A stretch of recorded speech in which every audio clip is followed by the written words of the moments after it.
حضرت عبداللہ ابن عباس رضی اللہ تعالیٰ عنہ فرمایا کرتے تھے کہ یہ روح اور جسم قیامت کے دن جھگڑا بھی کریں گے۔ روح کہے گی یا اللہ میں نے تو کچھ نہیں کیا، مجھے تو نہ بھوک لگتی تھی نہ پیاس لگتی تھی نہ میرے اندر نفس کی خواہشیں تھیں، یہ تو جسم سارا کچھ کھاتا پیتا تھا، جو کیا اسی نے کیا۔ تو جسم عرض کرے گا اے اللہ اگر میرے اندر روح ہی نہ ہوتی تو میں کسی قابل تھا؟ یہ تھی تو بھوک لگتی تھی، یہ موجود تھی تو پیاس لگتی تھی، یہ موجود تھی، تو روح اور جسم جھگڑا کریں گے۔ روح کہے گی جو کیا جسم نے کیا، جسم کہے گا جو کیا روح نے کیا۔ تو اللہ کریم فرمائیں گے اب جو اس کی شان کے لائق ہے، فرمایا تمہیں ایک مثال نہ دوں؟ اللہ دے، خزائن العرفان میں موجود ہے، کتاب الروح میں موجود ہے۔ اللہ فرمائے گا ایک بندہ لنگڑا تھا اور ایک اندھا تھا، دونوں باغ میں جا رہے تھے، تو وہ جو لنگڑا تھا نا معذور تھا، اپاہج تھا پیر سے، اسے پھل نظر آیا درخت پہ، تو وہ اندھے سے کہنے لگا اگر میرے پیر سلامت ہوتے تو میں پھل توڑتا پر مجھ سے چڑھا نہیں جائے گا۔ تو اندھا کہنے لگا تو اس طرح کرنا، میرے کندھوں پہ چڑھ جا اور تم پھل توڑ دونوں کھاتے۔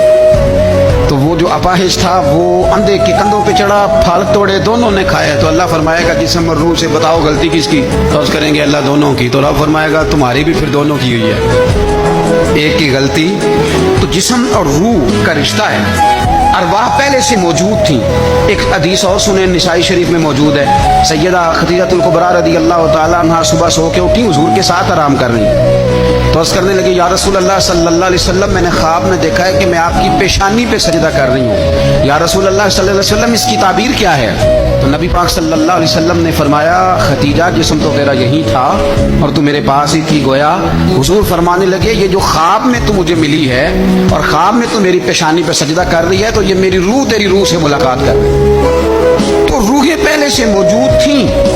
روح کچھ دیر کے لیے جسم سے جدا ہوتی ہے جب موت آتی، پھر قبر میں لوٹائی جاتی ہے، بندے کو بٹھایا جاتا ہے اس کو سوالوں کے جوابات دینے، اور یہ موت کا سلسلہ تا صبح قیامت جاری رہے گا۔ ترمذی شریف میں موجود ہے جب جنتی جنت میں اور جہنمی جہنم میں چلے جائیں گے تو ایک مینڈے کو لا کے، بکرے کو لا کے ذبح کیا جائے گا، اور اب فرمائے گا یہ موت ہے، آج میں نے ذبح کر دی ہے، آج کے بعد کسی کو موت نہیں آئے گی، لیکن اس کے پہلے تک ہر ایک کو موت، حضرت اسرائیل کو بھی موت آئے گی، حضرت میکائیل کو بھی موت آئے۔ کیوں؟